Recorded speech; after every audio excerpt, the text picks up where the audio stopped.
Yeah, I think we can get started. Okay. Good morning, good afternoon, good night, everybody, depending on where you are. Welcome to the first International Economic History Seminar. My name is Luis Bertola. I am a professor at the Economic and Social History program in Uruguay, and I'm a member of the organizing team of the seminar, together with Jorge Alvarez, Gaston Diaz, Maria Jose Rey, who are around here working with this. Let us shortly introduce this seminar. As you know, Uruguay suffered a military dictatorship during the 1970s and early 1980s, with particular aggressive policies against the social sciences. After democratization in the 1980s, the country went through, introduces many innovations. In particular, the University of the Republic created a new faculty of social sciences, and within this faculty, an economic and social history program was created. This program started in 1998, a master degree, and later the PhD. They are running until now. Our program has a seminar that meets every fortnight, but we considered now that we had to improve our international profile, and that's why we are starting with this virtual international economic history seminar.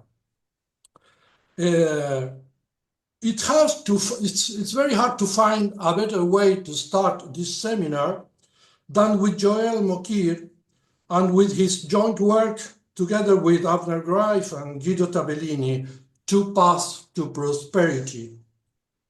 Joel Mokyr doesn't need any presentation. Until 2018, he was a rather unknown scholar. But this year, in 2018, the University of the Republic of Uruguay, our university, decided to confer on him the title Doctor Honoris Causa. Because of that, Joel became world famous and eventually got a distinction not as important as the previous one, but anyway worth mentioning, the Nobel Prize. All jokes aside, it is really a privilege for us to start this seminar series with Joel. We are extremely grateful for his goodwill and desire to cooperate with us. It's also nice to have Avner Greif. I don't know if he is connected. He aimed to do that. So if you are there, thank you for joining us. Today, we can announce the next seminar. It will be given by Stephen Broadberry, who will present his joint work with John Wallis titled Growing, Shrinking, and Long-Run Economic Performance. This is a topic of particular interest to countries with high volatility, such as those in Latin America. The seminar will take place on Thursday, April 13th, at the same time as today. So we would like to welcome you already to the next seminar. Given the large number of registered participants, we are now about 100 people. We had 270 persons who subscribed to the workshop. We kindly ask you to submit your questions via Zoom chat during the presentation. Take care about this. Please make sure that you direct your questions only to the co-host named VIEHS. Send questions here. So please send questions to this participant with this name. Our team then will collect the questions as they come in, and at the end of the presentation, we will select questions for discussion and enable the microphone for the selected participants to present their questions aloud. Okay, I think I have talked too much now. And please, Joel, welcome. The floor is yours. Thank you. Let me share my. Okay. Yes. All right. Is my Yes. am I sharing? Yes. People say that's excellent. Okay. So this is, as you know, a joint work with Avner and Guido. We've only been working on this for about 6 or 7 years, and they have much longer. So this became, as you might imagine, a fairly big book, and there's no way I can do justice to it. So I even have more slides that I can handle. So I'll skip some slides, but anybody who wants a copy of the full set of slides, just send me an email and I will send them to you. However, if you want a copy of the book, you're going to have to buy one. And on every book that I sell, I think I make about 27 cents. So the more, the better. All right, so here we go. This is a copy of the book, in case you haven't seen it. And let me try to explain what we try to do in the book. This is sort of my own view of it. I hope Guido and Avner would agree, but here we go. So here is a question that comes up in every time I teach my graduate course, and that is economic history a tale of persistences or of reversals of fortune? So, you know, this whole literature on persistence, which I'm sure you all know, and many of you have contributed to it. You know, it all started, I think, with the sort of classic papers by Melissa Dell on the Peruvian Mita, and on, Joachim and Nico, as a famous paper on anti-Semitism in Germany, but there are lots and lots of other papers like that. And they basically show persistence of one form or another. But at the same time, there are papers that talk about the reversal of fortune, like Daron and Jim's famous paper, and so on and so forth. So I want to talk about reversals and not about persistences. And I want to talk about what I call the mother of all reversals, which is that basically between the year 1000 and, say, 1900 or 1950, if you want, basically there was a complete reversal of fortune if you compare Europe with the three great Asian civilizations, in which all of which were way ahead of Europe in the year 1000 and way behind it in the year 1900. And so we are actually just going to look at China. The last chapter has a few pages about India and about the Middle East. But, you know, if we were going to do justice to that, this book would have been, 1,700 pages. And life is being finite, and we decided not to do that. But the question then really is not about the great divergence, as Ken Pomeranz memorably phrased it, but it's really about the great reversal. And if you start looking at the data, as far as we can get them, basically China is ahead in every dimension you can find in the year 1000, and basically behind in all of them by 1900. Okay, so here are, a bunch. So I call this ever since Needham, because Needham is, of course, the first person who pointed in great detail about the fantastic achievements that China had in the period that in Europe is known as the Middle Ages. And so, here are sort of at least 6 different ways in which these civilizations changed places. A GDP per capita, as far as we can ascertain it, technological creativity, scientific progress, state capacity, urbanization, a good measure of economic progress, and military capabilities, as the Chinese found out in the first Opium War. And so there's some debate, of course, exactly when and where the divergence happened. That's the California school versus everybody else, about when income per capita changed. But I'm not going to get into that debate right now. But this is the sort of Steve's data on 2018, and this is GDP per capita and converted into 1919 international dollars. And basically, you can sort of see the green line is China, and you can sort of see that it essentially stagnates. And then under the Qing dynasty, it actually goes down. This sort of slight increase that you see here is only the result of the fact that the population fell very sharply because of the civil war after the Manchurian invasion. But basically, this is completely static over time, as far as these data tell you. Now, you look at Europe and you see that, Great Britain and the Netherlands, of course, are the big countries that grow the most. But almost all other countries in Europe, even Spain and Italy, are way ahead of China by this measure. Okay. But there is, I mean, for my money, I actually like, of course, the sort of rate of innovation, which is what I do. And I think it's probably fair to say that at some point after the fall of the Song dynasty in 1279, we see a decline in the rate of innovation in China and eventually a complete stagnation. And one interesting statistic that was carried out by Winchester is he sort of listed all the innovations and scientific discoveries that are listed in the many volumes in the Needham set, Science and Civilization in China. And he showed that very, very few of these were made after 1200 and none after 1500. So there's a complete stagnation in terms of innovation. And if you read the fine print, you actually see that there were some techniques that they had under the Song and even under the Yuan, and they were completely gone by 1600, including shipbuilding and clockmaking and other things. So that all this is described in the book. So here's some more recent stuff. This is by Yasheng Huang. Unfortunately, he organized this by dynasties rather than by time, so this looks a bit wobbly, but basically it shows the same thing, and this is a much larger sample that they collected than the Needham stuff. But here is something very different, and that is state capacity. So people often associate state capacity with fiscal capacity or tax capacity.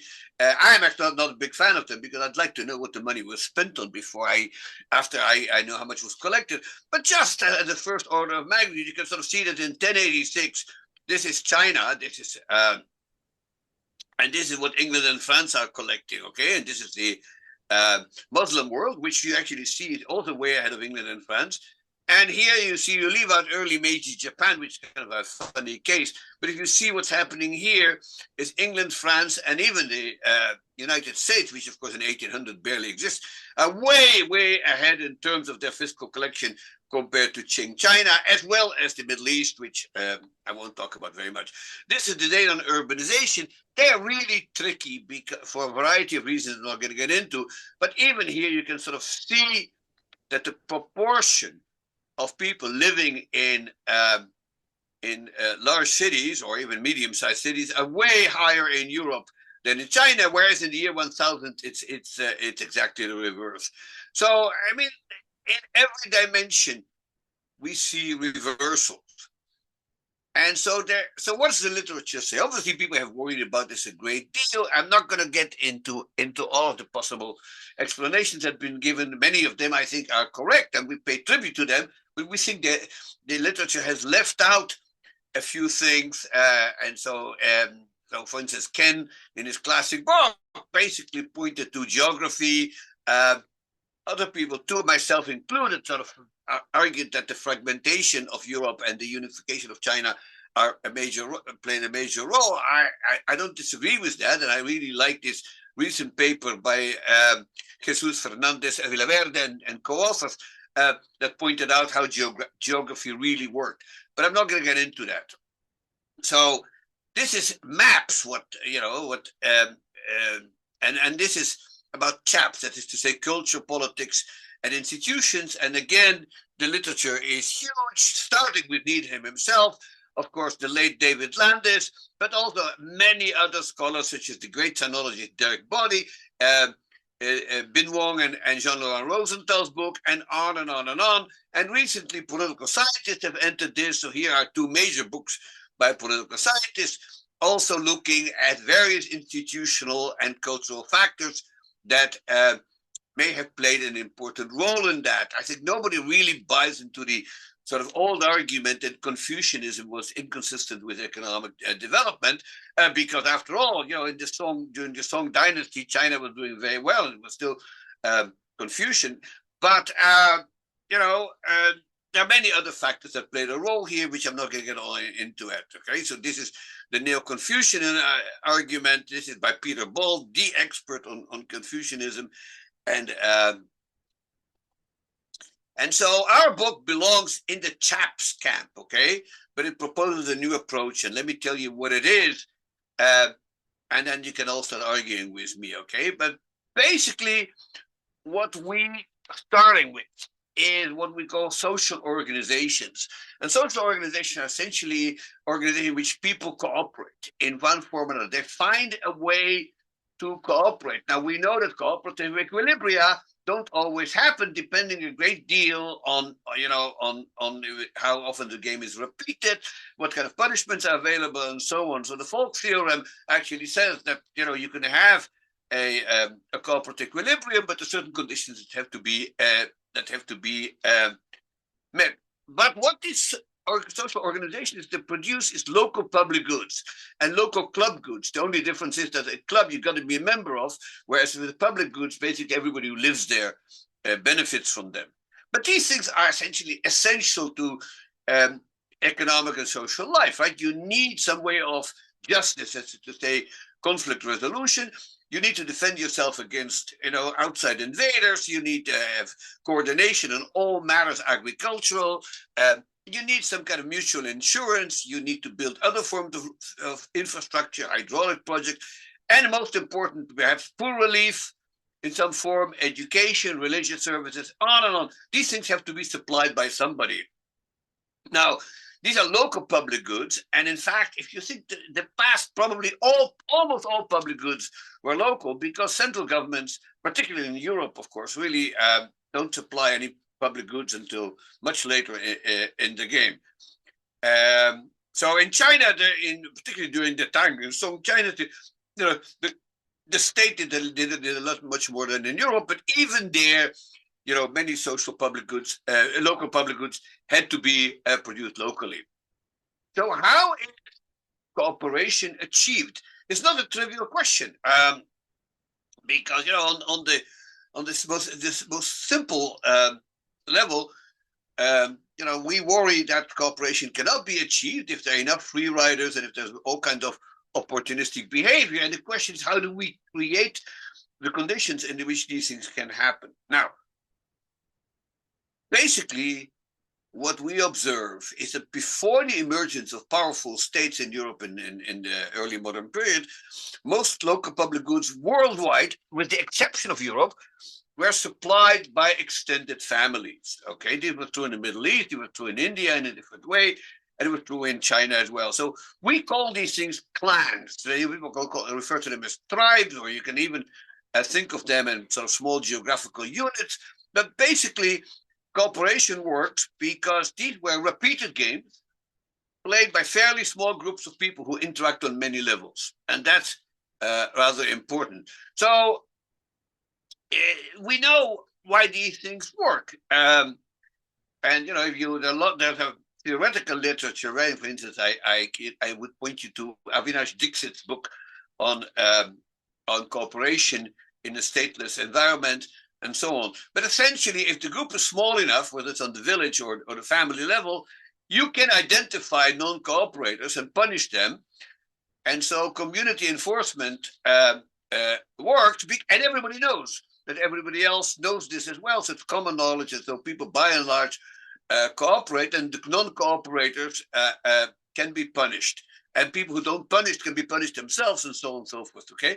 Like there are many levels of cooperation, as is the case in a clan, then it's the punishment is more severe. So if I do business with my cousin and I cheat him, okay, not only that my cousin will no longer be business, but he will not invite me to his bar mitzvah or his son's bar mitzvah, that kind of thing.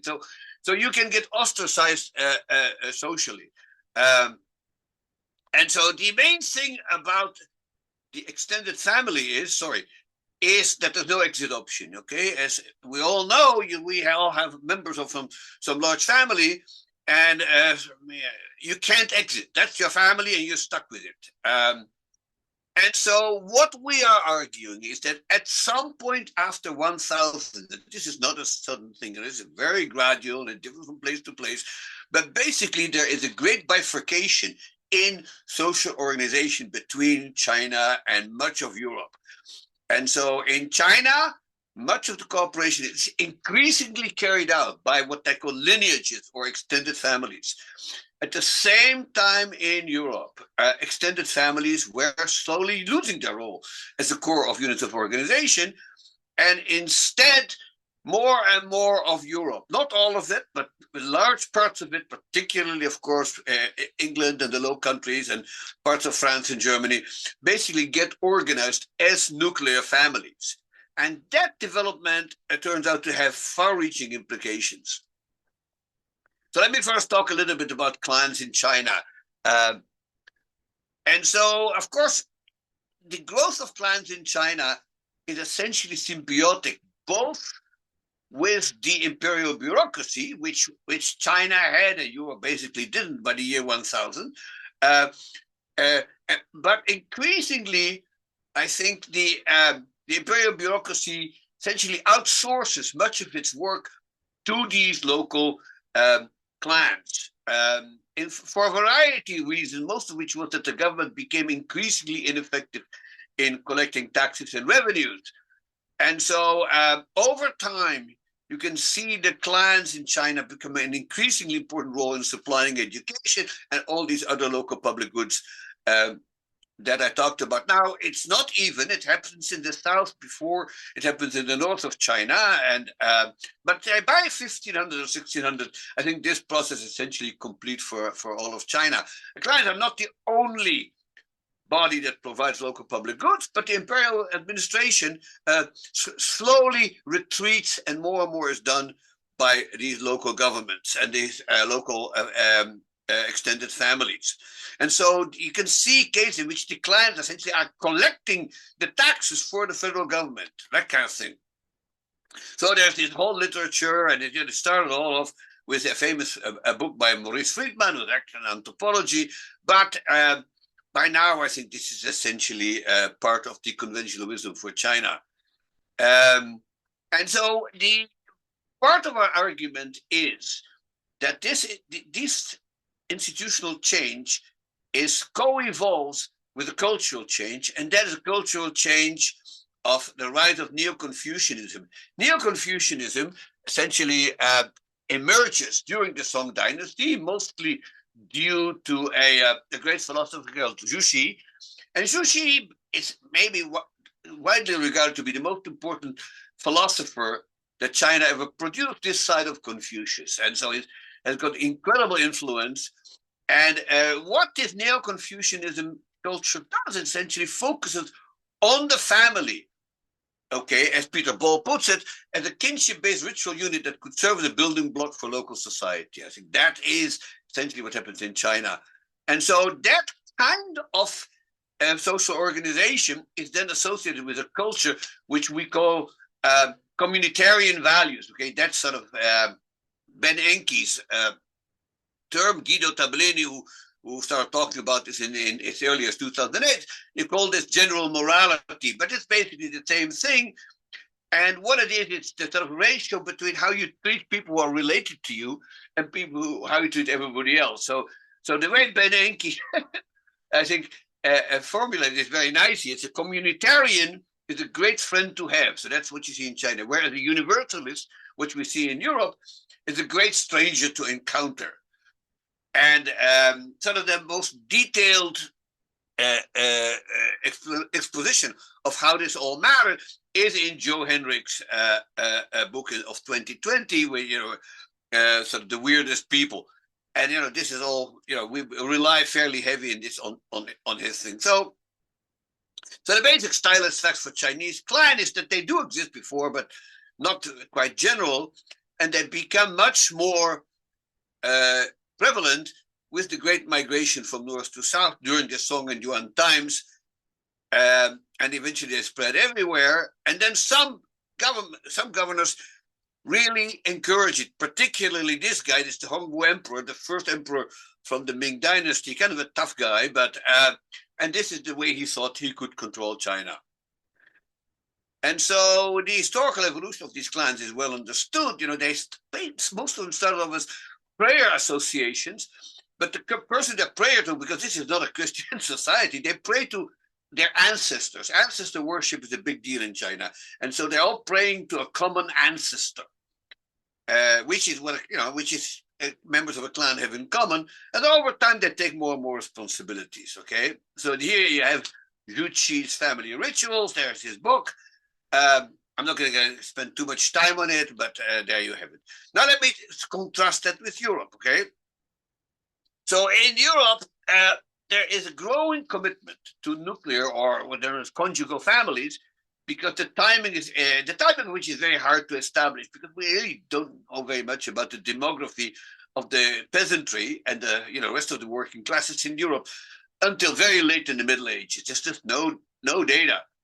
But Jonathan Schultz, in particular, in his EJ paper that came out a couple of years ago, has done his very best. And what he's been able to show, I think, is that church policies were a fundamental cause in the emergence of nuclear families. It's the Catholic Church, or the Latin Church, as it's known. And this was actually already a point made by the late Jack Goody in 1983. And what emerges is something called the European marriage pattern, which everybody who teaches economic history, of course, knows about. So this is the famous Heinel line. This is the Heinel line. This green line is, and basically it's the line that, as he famously put it, that connects, St. Petersburg with Trieste, and everything to the west of that follows the European marriage pattern.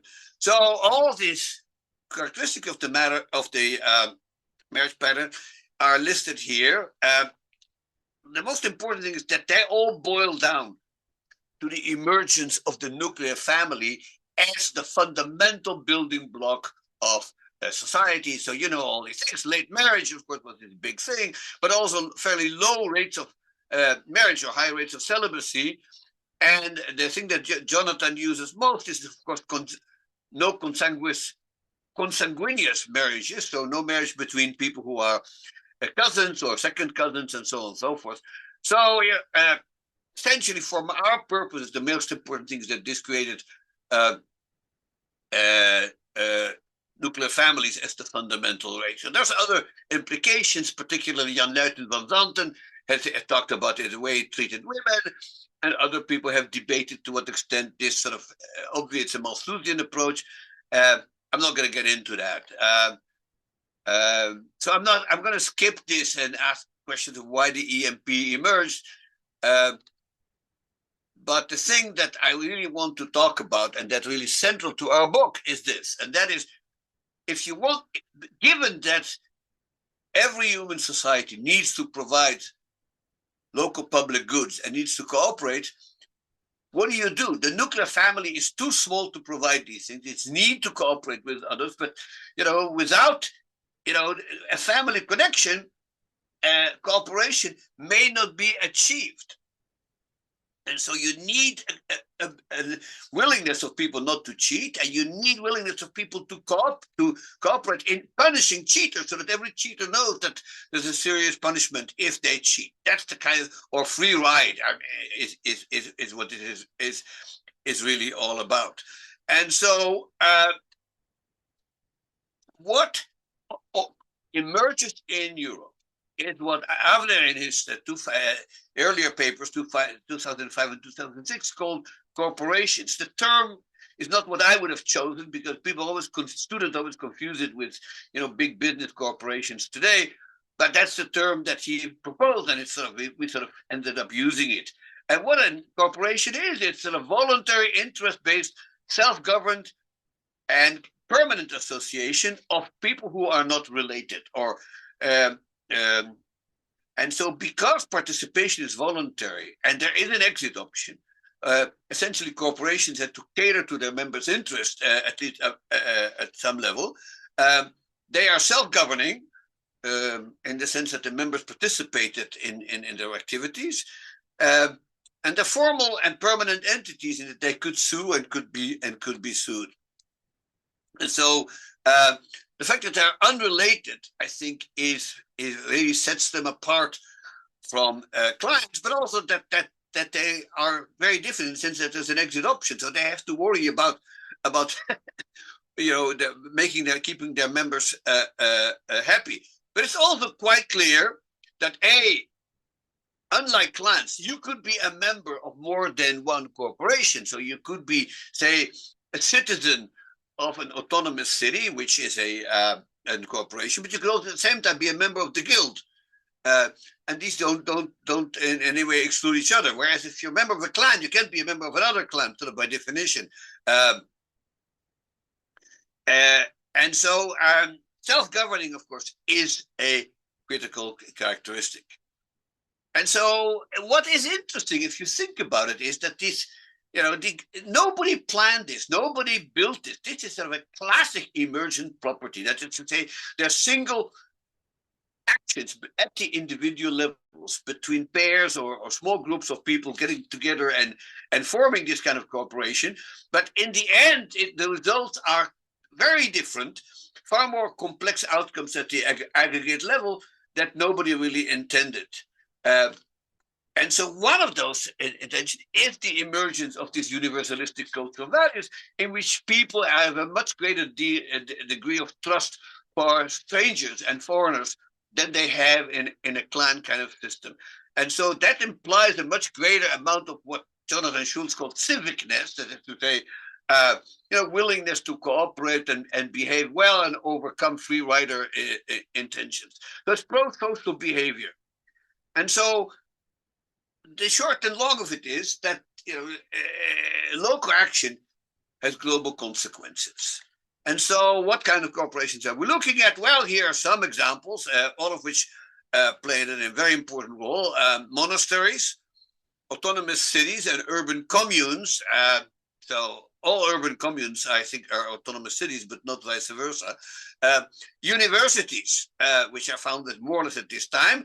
Guilds, which played an important role in of course, in the emergence of European society. Fraternities, groups of people moved in the countryside. Militias, which were meant to defend them. And there's, you could even argue, so this is a bit more chancy, is that the church itself, at least originally, was a corporation. Of course, eventually, it violates some of the rules of creating corporations, like there's no exit option from the entire medieval period. But still, it has certain characteristics of a corporation that we go into into the book. And so the main argument of the book then is that this difference in social organizations, clans versus corporations, essentially affected almost every other aspect of European development. And we show in great detail that it affected political institutions, including sowing the seeds of participatory government and representative assemblies. It affected culture and values, as I said, following what Henrik and Schultz and others have said. This creates the background of a universalistic society in which people have very different values, and they still show up in these world value surveys and the various forms of experiments that Henrik carries out. It is critical in the organization of economic and intellectual life, where people have to trust strangers all the time. And I would argue, and that's what I'm going to come to in the few minutes I have left, it played an important role in preparing the ground for the scientific and industrial revolutions. So let me maybe skip everything else, and there's a whole bunch of things here about law and about culture and so on. Here's Joe's book, but I want to skip all this because I need to ask this question. So, in short, Europe was different, and so here are the four ways in which it's different: political institutions, different value systems, and that leaves just one question, and that is, so what? Okay, so how does this matter? And so what I would argue is that this phenomenon of the rise of nuclear families and the way Europeans coped with it by creating these corporations explains a great deal of the big gap in economic performance between the West and the rest that opens up after 1750. So we don't disagree with the California school that most of the visible differences in living standards occur at some point fairly late in the game. I think 1750 is a bit late, but certainly 1650 or 1700 would work for us. But the roots of this divergence were laid in the Middle Ages. And ignoring that, I think you miss really the picture. So the question is, how can we connect this divergence in social organization with economic development? So so I'm basically going to propose 5 linkages to you, and I'll be fairly brief about each of them, but they're, you know, explained ad nauseam in the book, so yeah, you can see the details. But there are basically 5 basic linkages. Let me go through all of them very briefly, and then if people want to ask questions about it, you're welcome. So the first is something which I've been thinking about for a very long time in my life, and that's what I call intellectual ancestor worship. And in a world like China, people not only worshipped their ancestors, they also worshipped the writings of earlier generations. You know, Confucius above all, but subsequently the sort of great Neo-Confucian writers led by Zhu, but there were others. Now, I have to say, you see something similar in Europe for much of the Middle Ages, where there's a great deal of intellectual ancestor worship, both in the respect that people had, of course, for the holy writings, but also for authorities like Aristotle. But what is striking is that at some point in European history, this respect starts to evaporate. I would date it probably to some point in the 15th century, but if you dig deep enough, you can actually see already doubts coming up earlier. But clearly, by 1450 or by 1500, all of those classical writers, you know, from Pliny and Aristotle down, Galenus, you name it, every single one of them gets said. People said, well, you know, this is all wrong, this is all mistaken, on and on and on. You know, that is what's happening in Europe. It does not happen in China, and it doesn't happen in China because in China the sort of infatuation with the past is stronger than anywhere else. So I think the other thing is that the respect for ancient wisdom is actually embedded into Chinese institutions because of the need of almost every intellectual in China to take the imperial examination or the Keiju. And the curriculum for the Keiju is almost entirely the writings of these 4 books by Zhu. There he is, Zhu. And there's a recent paper by not that recent anymore, by Chen Ma, which shows this, that actually intellectual ancestor worship may have been an obstacle for industrialization as late as the 19th century. So, you know, it's not the Chinese aren't the only ones that are bad. Here's, Jews are equally sort of infatuated with the learning of earlier generations, maybe even worse than the Chinese. But there you have it. Okay, so but I think this sort of struggle in Europe, which the French call, the querelle des anciens et des modernes, the struggle between the ancients and the moderns. Okay, but it is over in 1700. Once Newton publishes the Principia, everybody understands that the current state of science is way more advanced than what they ever had, and essentially we should no longer be constrained by the past. And that is something that is uniquely European, and it's a key to. All right, now, second linkage. This is something I stressed in my Culture of Growth book. Essentially, what emerges at about the same sort of time that the earlier phenomenon emerged, which is somewhere in the middle of the 15th century, perhaps, is the importance of a corporation of intellectuals. So I have a long chapter about this Republic of Letters, and we argue in this book that actually you can think of the Republic of Letters as having many characteristics of a corporation. So these were people who didn't know each other. In fact, most of them never met, because of the difficulty of traveling, but they are in touch with each other. They write each other's letters. They read each other's books, and they learn to trust each other and not see them as strangers that should be suspected because they were not part of the same clan. Okay, so these people are never the same clan, and yet they communicate with each other, they deal with each other, they learn from each other, they argue with each other, and that is something that is I think, quite important to the subsequent development. So, I mean, here is why we think of it as corporations, and it's not. It doesn't meet all the conditions because actually membership isn't all that sharply defined. You could sort of declare, hey, I'm an intellectual, I've written a book, so I play by the rules of the Republic of Letters, but there's no membership card and you don't pay dues or anything like that, okay? All right. So the third linkage actually works through universities. And but this is a bit more ambiguous, and I don't want to make too much of it.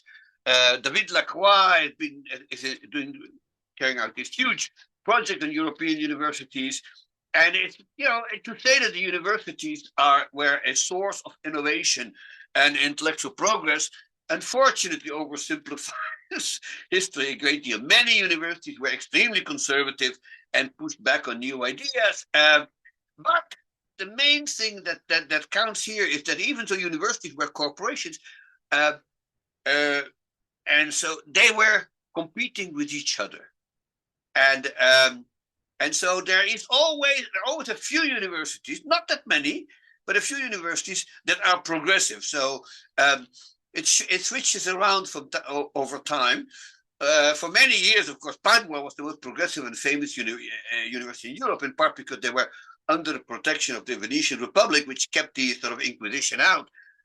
But then it switches, and I think in the first half of the 18th century, it goes to Leiden, and then later on to Edinburgh and Glasgow. So the universities shift around. The other thing, however, is that similar to universities, because they were relatively conservative, we see other organizations popping up. And there's a dissertation by Chiara Zanardello, who's one of David Lacroix's students, and basically pointing out that these scientific societies and academies that are sprouting up all over Europe, they are corporations by any definition, and they play an important role. We all know about the Lunar Society, but there are in fact thousands of these things in Germany, in France, in the Netherlands, in Belgium, all over the place, okay? And they play an important role in bringing about economic progress. And this is almost entirely missing in China. Of course, there are universities, there are academies, and they are in the Middle East, of course, you have madrasas and so on, but they are quite different than in Europe in the sense that they are all coordinated in China to cater to the Keiju examinations. And so they all essentially teach the same things, and there's very little innovation going on. So maybe not surprisingly, China's never produced a Martin Luther or an Isaac Newton or anything like that. Now, there were brilliant people in China, okay? Here are some of the most amazing polymaths, Su Song, Chen Kuo, Guo Xiaoqing. I mean, these were amazing intellectuals. In many ways, Europe, as good as the best that Europeans produced. But these were all people who were thinking within the existing paradigm, okay? So they never produced a real rebel like Paracelsus or like Spinoza or like Diderot, That kind of radical dissenter wasn't tolerated. Okay. So now, another institution that is really important, and I don't have to talk about it, are these autonomous cities, which are communes that are very good example of these corporations. So in many of these cities, particularly, I think, not just Padua, but Basel and Strasbourg and Rotterdam, people could settle who were running away from reactionary rulers. And that again in China is absent. And then, of course, there's monasteries. I don't want to get too much into the details of a bunch of papers that came out that show how monasteries were important, particularly the Anderson et al. Paper.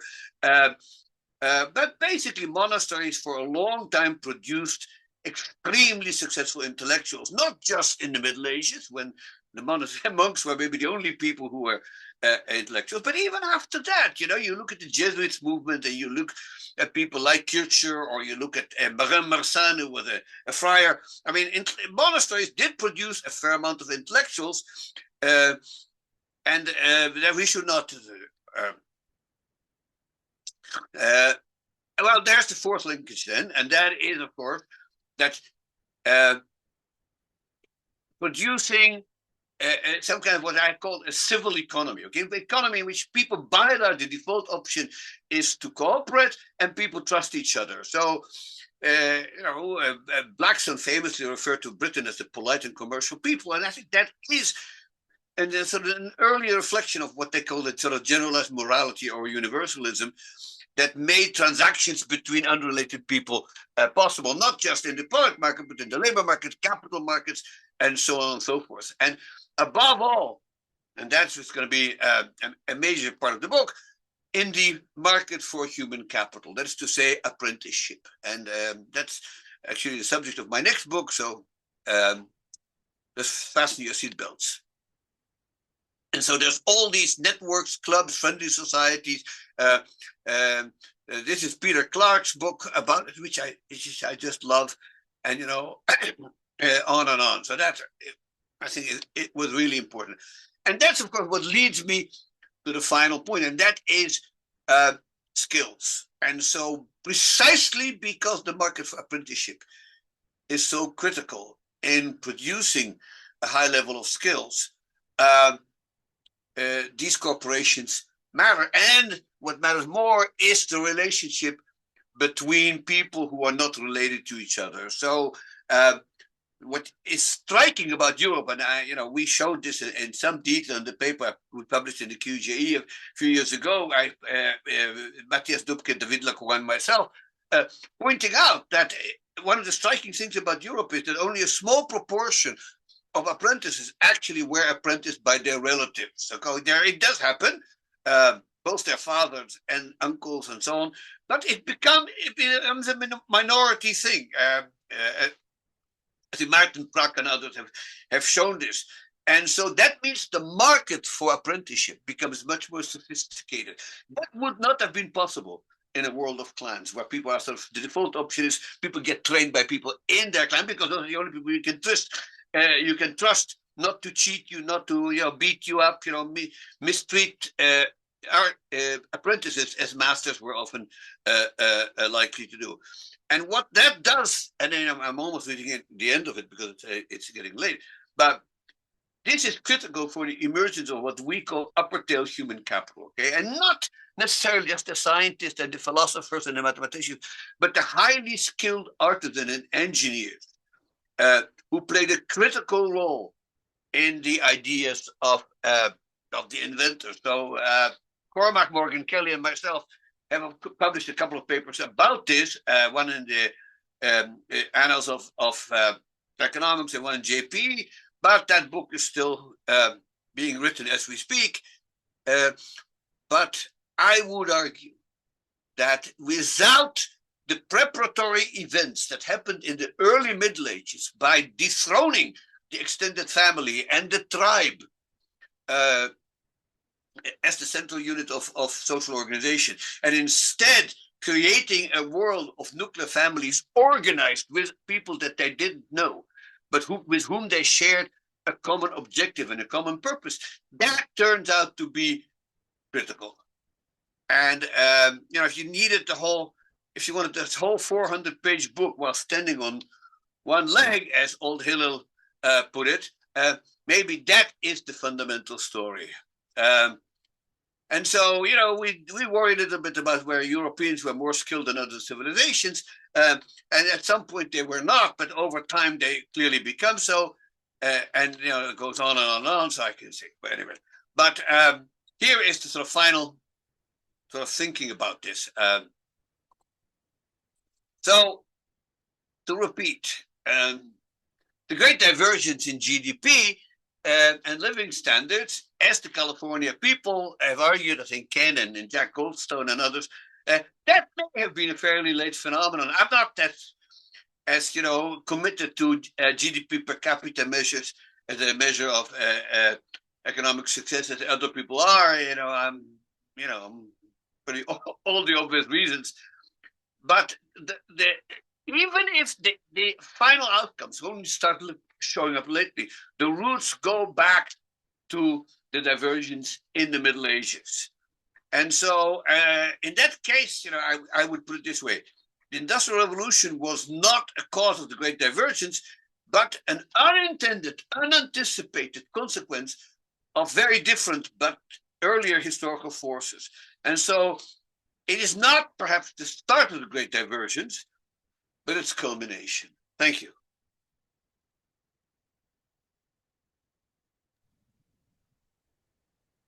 Thank you very much, Joel. Where I am. Can you hear me? Yeah, you're fine. Yeah, we can hear you, Luis. Okay.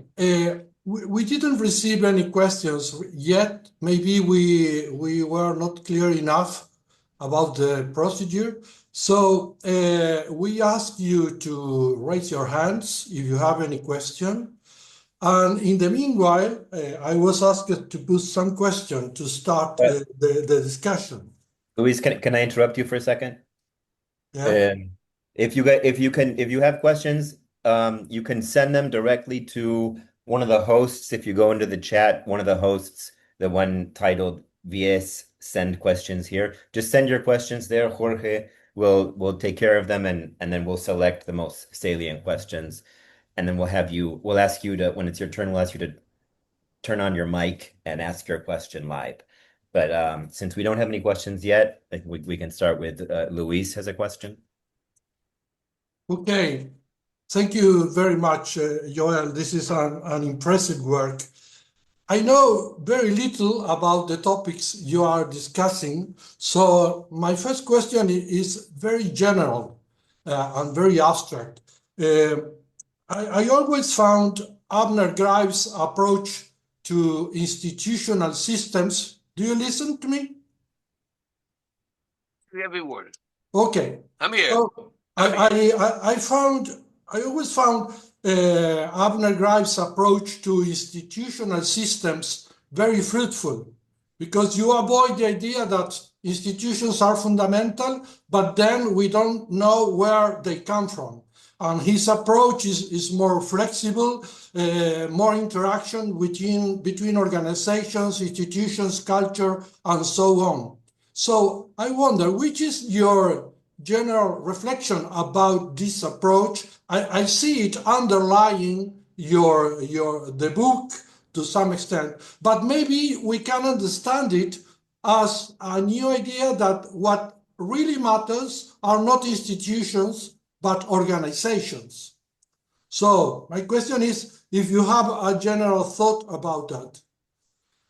I have two others if there is no other question around. No, and I think that's that distinction between organizations and institutions, of course, goes back to Doug North.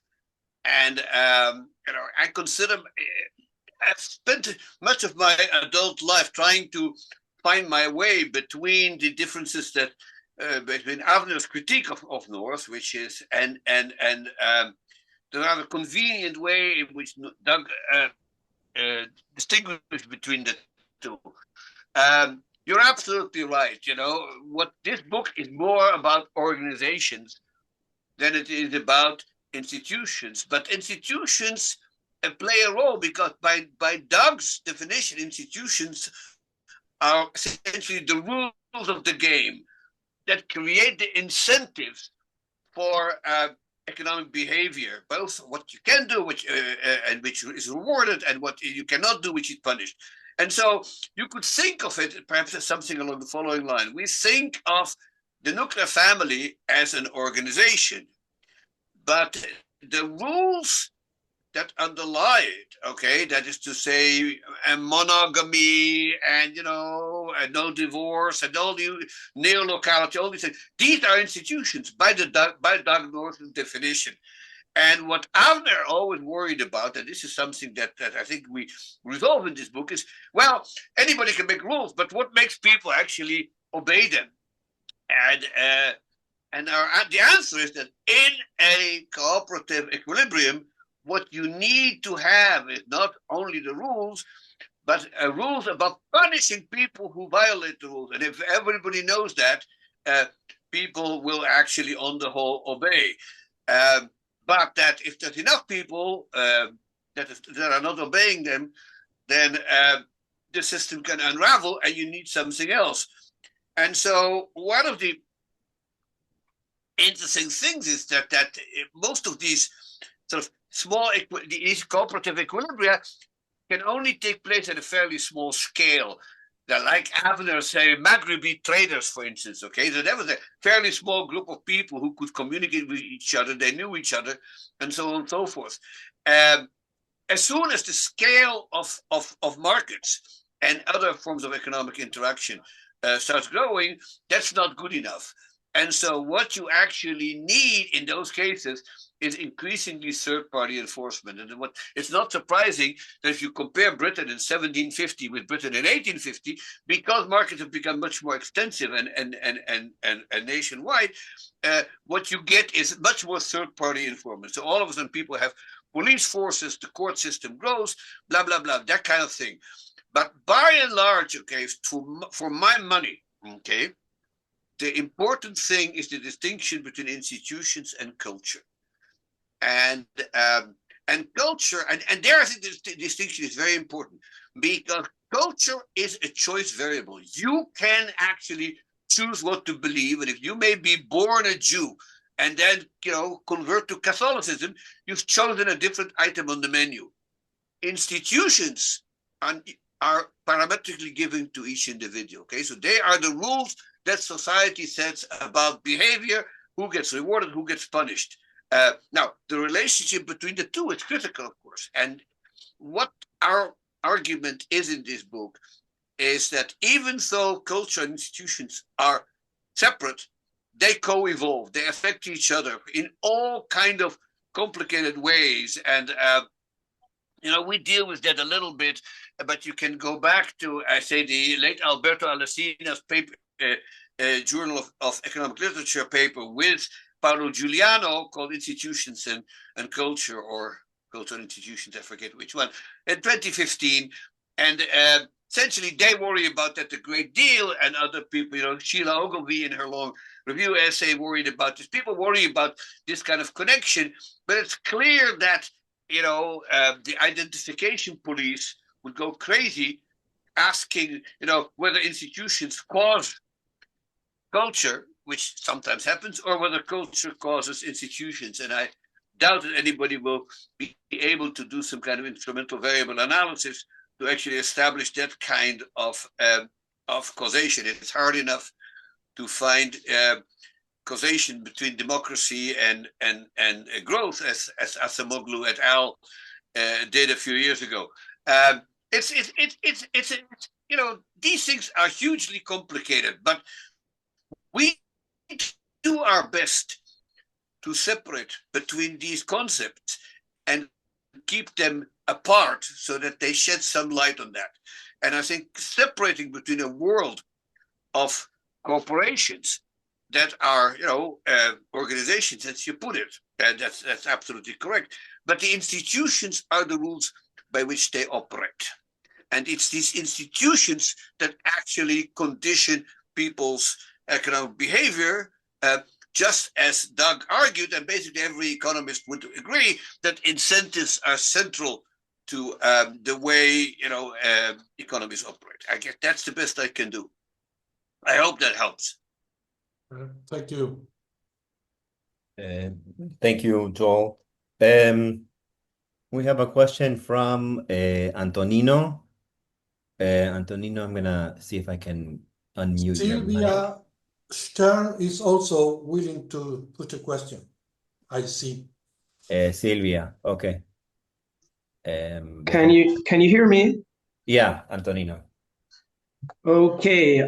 First of all, Professor, thank you very much. It's an honor to have the the chance to listen to your lecture, and I will definitely be sending you an email in order to ask for the whole set of PPTs. I will not promise to buy the book because I am working my own dissertation right now, not to be cheap, but perhaps in the future. But I would really like to have access to the whole material and reflect on your. If you wait a few months, you can buy the paperback edition. Okay. Okay. I will. So I will not take much time from you. First of all, I would like to hear your thoughts on how does this dialogue with the hypothesis that Chinese culture is either a hurdle or an asset for economic development. As you certainly know, there have been arguments on one direction and the other. Traditionally, culture was Chinese culture was an argument that people used to say, yeah, China is backwards because it stifles innovation and so on. But recently, Chinese culture has been kind of recovered as a positive force towards economic development, in the sense that they are a commercial people, not unlike the British, the stereotypical British culture and so on. So I know that you said that you reject the argument that Confucianism is incompatible with economic development and so on, but I would like you to be more explicit on how can we establish a dialogue between these considerations and what you are proposing. And the second one is, where is the state classical political economy and social classes here? Where does it enter in all of this? Because, well, on the one hand, I think we cannot ignore actions on the part of states or proto-states that stifle economic development or enable it.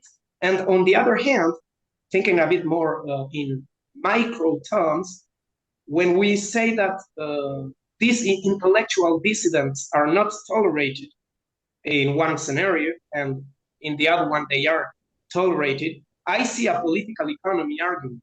So how can we also put these ideas in dialogue between each other? Thank you very much. I am really... Answering these questions in full will require at least another hour, so I'm going to try to be brief, but it's not...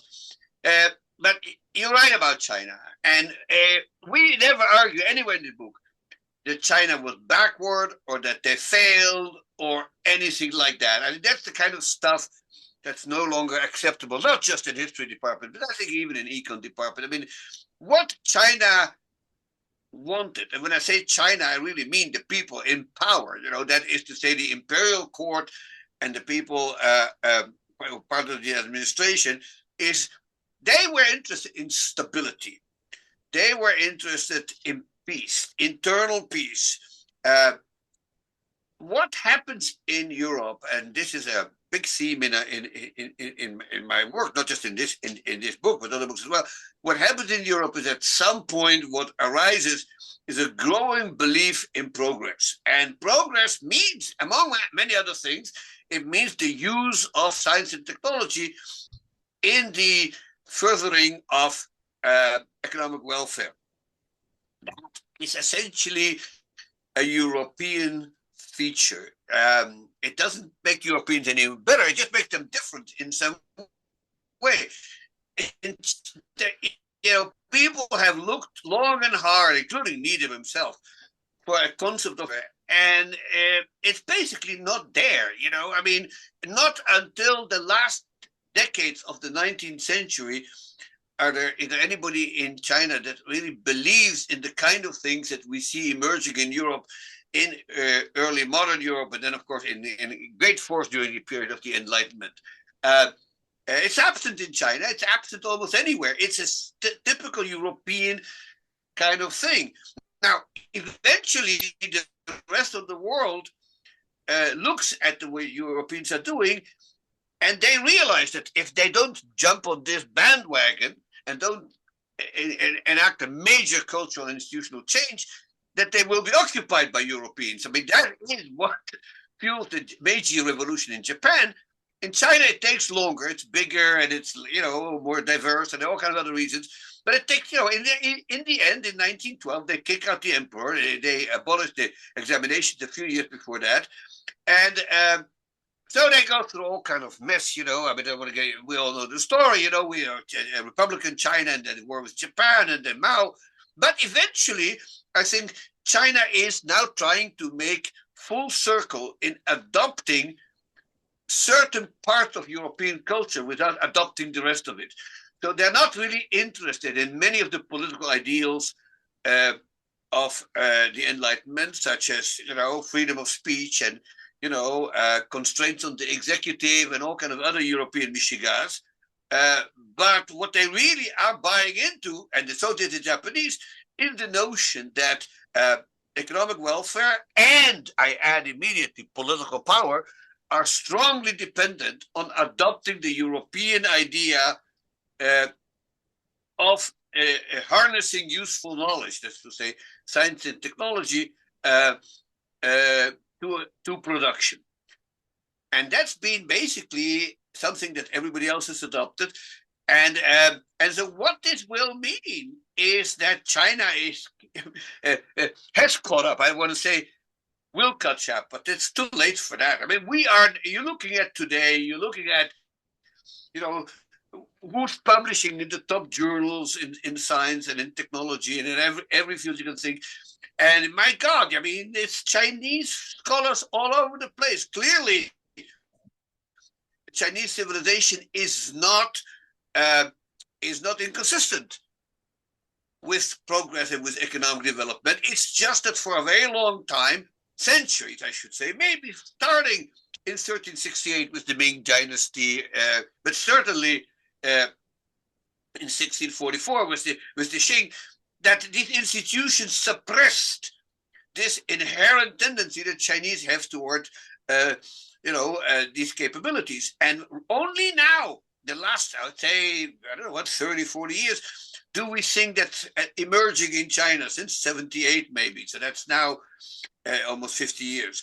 And so that, I think, is critical to understand. But what is interesting in China, and I don't know how this is going to play out in the longer run, is that there's a fair amount of empirical work that shows that even now, you know, there are deep differences in the way Chinese and European societies are organized, and in particular that the extended family or the clan in China apparently has still in certain areas persisted. I can send you to some papers that show that. Now, they're not going to do what the clans did, you know, in 1800, because, you know, China now has a very powerful central state.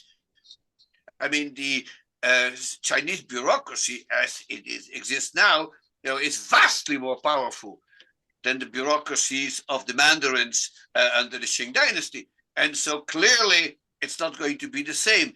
But it may well be the case that this idea of loyalty, above all, to the people immediately around you, you know, your family, your cousins, but also maybe a few friends you grew up with, that loyalty is much more powerful than your loyalty to strangers with whom you deal, you know, through the marketplace. And I think that also answers your first question about what about the state.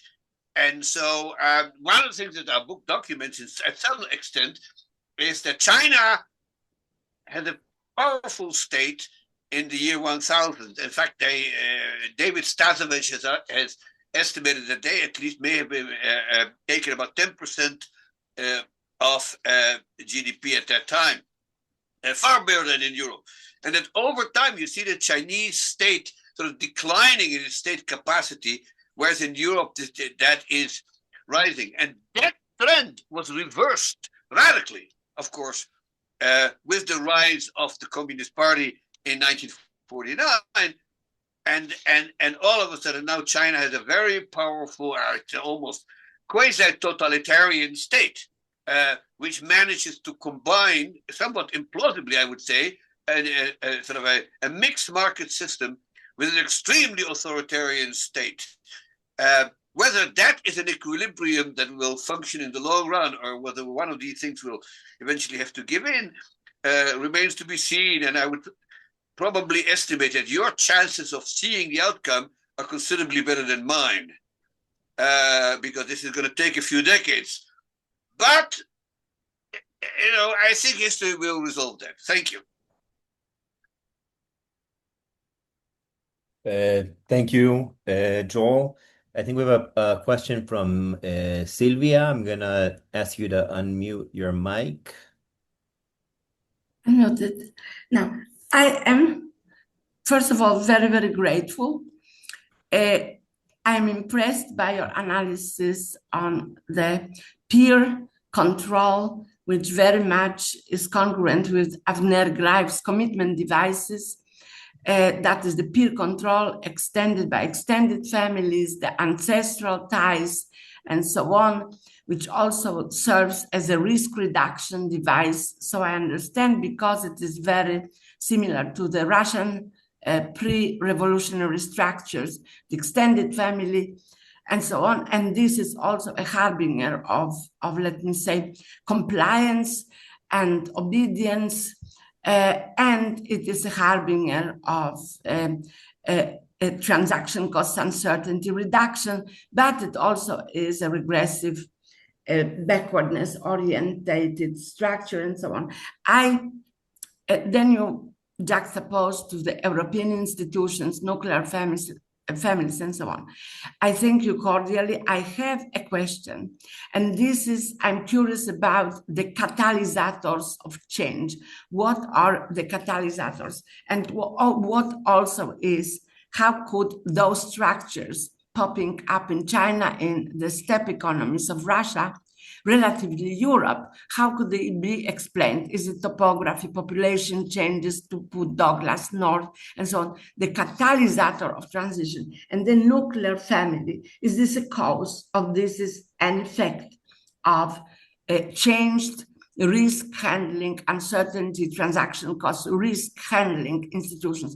It is obvious that organization is the key to understanding progress versus backwardness, but still, it is obvious from Victor Vanberg, 1994, that the compliance to customary rules, it is a long-term rationality orientated. He combines homo economicus and homo sociologicus.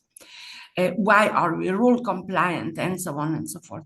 What could you please elaborate a little bit more on the catalysts of adaptation?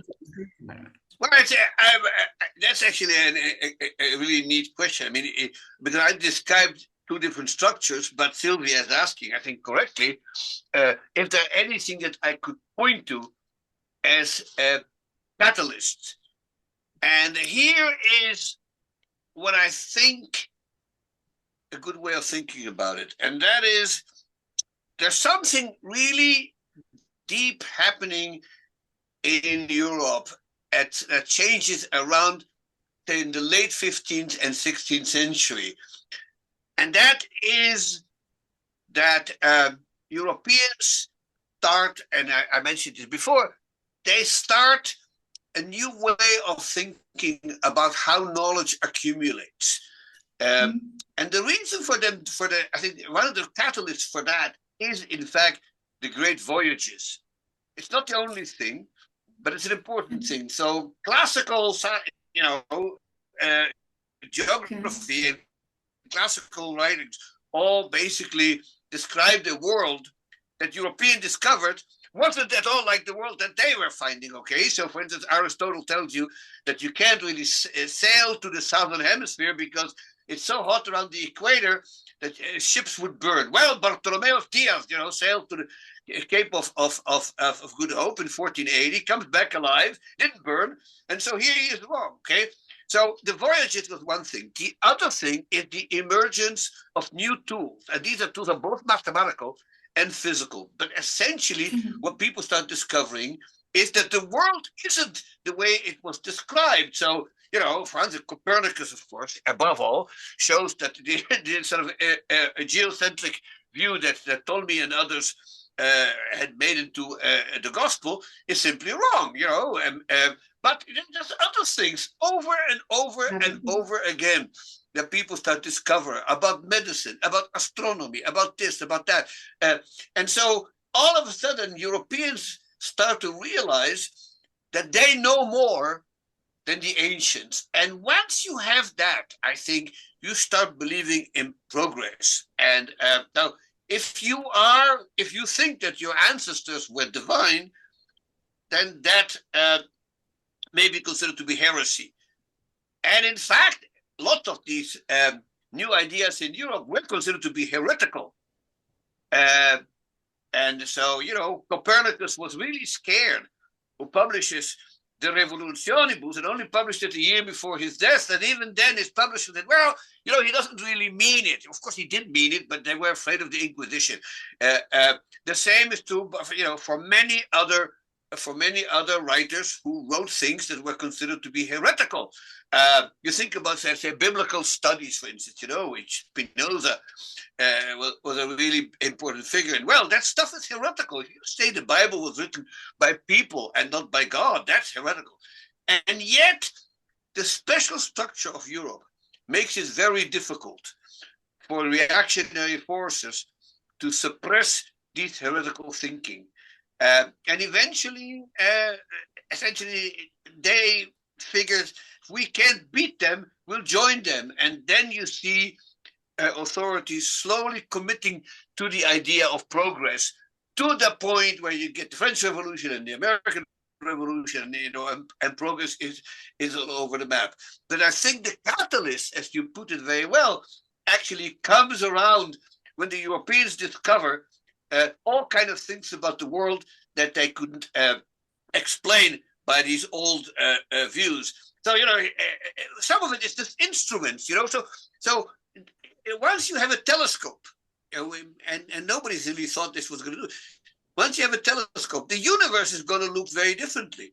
The same is true for a microscope. Once you have a microscope, and they came online roughly at the same time, late 16th, early 17th century, you can see things that nobody ever could see. And so you got guys like Leeuwenhoek and Robert Hooke and all kinds of other people looking at microscopes and saying, oh my God, look at what I've seen. This isn't what Aristotle tells us. And, or Pliny or Strauss, all kinds of other people. It's all wrong. And once people are in that kind of mood, progress is there. So my sense is not everybody signed up to progress, I should say immediately. There's a lot of reactionary people. There's a lot of conservatives who don't like any of this. And every once in a while, somebody gets caught, and then, Giordano Bruno and a few other people lose their lives. But by and large, I think in Europe, you can't reverse that. And the reason you cannot reverse this is because, of course, it's fragmented. If power is decentralized, and if one ruler doesn't like you and threatens you, you go somewhere else. And that's what people did. And I've documented it ad nauseam, but I think it is a critical thing. So you need catalysts, but you need also the right environment. And if you have the catalyst and not the environment, the catalyst will simply misfire. There are a few people in China, I spent some time digging them out, who actually were willing to sort of really look critically at the entire Chinese intellectual edifice that Neo-Confucianism built. But they end up having to commit suicide or fleeing abroad and disappearing and so on and so forth.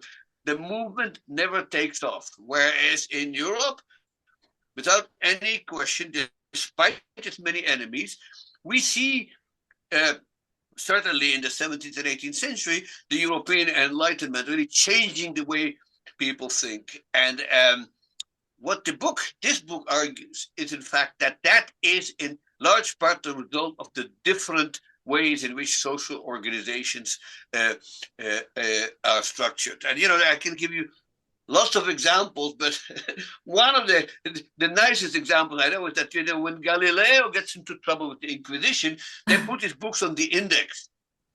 And the Index basically is all the books that the Catholic Church prohibits.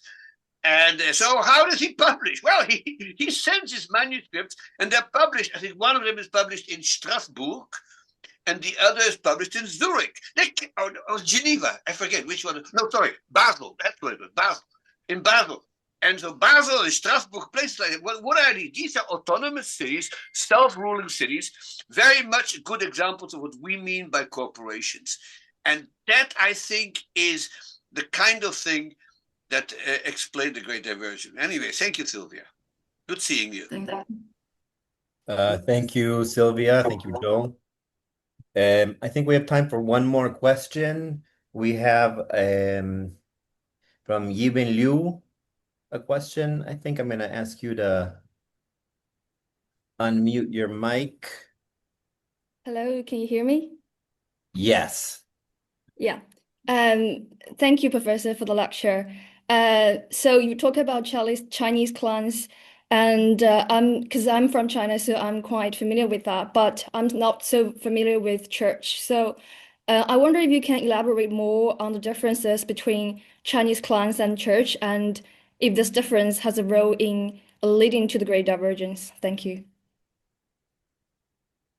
Well, the church, I think the church as it exists in the Middle Ages is a really unique institution. There's nothing like that in China. In fact, there's some debate among experts whether Confucianism is a religion at all, or just a set of ethical and philosophical propositions, whereas the church clearly in particular before the Reformation, the church is a very hierarchical structure, right? I mean, there's the Pope on top, and then you get the cardinals and the archbishops and the bishop, and all the way down to the local parish priest, and they essentially create a moral and ethical environment for Europe. And in that sense, of course, by creating a moral environment for Europe, they do imitate or resemble in some sense Neo-Confucianism, right? So Neo-Confucianism too emphasizes certain things that really are important. That's why I showed you this picture of Yu Qi's book. The difference is that church wants something very different. They want nuclear families. They don't want clans. Well, since you raised the question, I skip this during the presentation, but it's quite clear that the church was instrumental in weakening the extended family as a basic building block, or the lineage, as the Chinese historians sometimes call it. Now, why would they do that? Well, and so what Jack Goody argued, and I think there's some truth to that, is that if you organize society by nuclear families, a considerable proportion of them will die without heir, right? So they're either childless, their children die, or whatever. Well, if they die without heirs in a nuclear family, very often the property that they own goes to the church. And so all this talk about morality, he argued, is nonsense.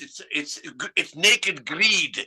The church accumulates enormous amounts of assets over the Middle Ages. Even today, the Catholic Church is a huge landowner in Europe. And so there's nothing like that in China. Instead, what you get in China is the imperial examination. And the Keiju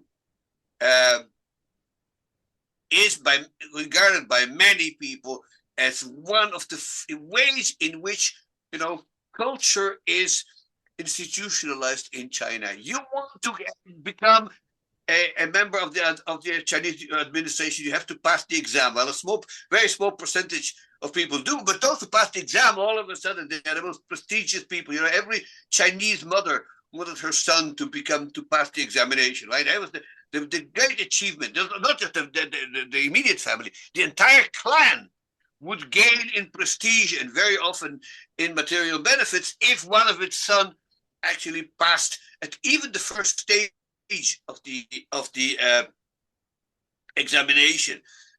But in that sense, they are a way in which culture is institutionalized, but through very different mechanisms. And they're moving into, and that's the critical for our book, that's really the central point of the book. They are moving these societies into different directions. In Chinese, the extended kinship, the lineage, remains the important part of society and the economy. And in Europe, it moves entirely into the other direction, with some exceptions. Okay, there's some places in Europe, like Scotland, where clans remain important, but basically for most of it, that's just not the case. And so this is something that hasn't really, I think, been emphasized enough until the work of Joe Henrik and his students. We've known about it, and in fact, I used to teach, I've taught this for many years, but then I said, oh, well, yeah, Europe has nuclear families, and then I started talking about agriculture.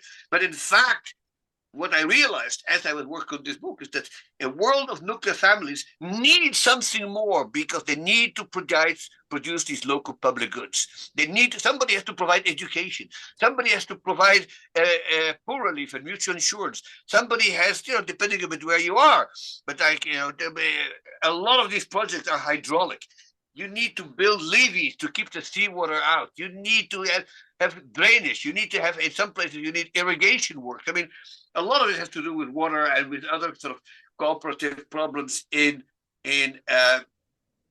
agriculture. And if you can't do it to the extended family, you have to find another organization. And that's what these things provide. And so universities and monasteries and autonomous cities and all these other things really become critical to the normal functioning of societies, because the nuclear family is just too small. There are no economies of scale. That is something really worth keeping in mind. But what is interesting about the church is, I think, that you had the Reformation, starting in 1517 and 1519, sorry, and so the hierarchy of the church takes a big blow, but the church is able to recover. And it's still a major player in Europe and remained a major player in Europe, except that half the continent or thereabout no longer is part of the story. And so the role of Christianity in Europe, we sort of try to stay away from that mostly, okay? But clearly, at some level, somebody's going to have to write a book asking the hard questions about the role of Christianity and its absence in China. And once you do that, the other big question, of course, is one about Islam. So, Islam is much like Europe in the sense that it's a Judeo, kind of monotheistic religion. But the effect of religion in the Islamic world is much more powerful and much more long-lasting than it is in Europe. And I don't want to say that Islam was backward, Islamic countries are backward, or anything like that. But clearly they chose a different path than either Europe or China.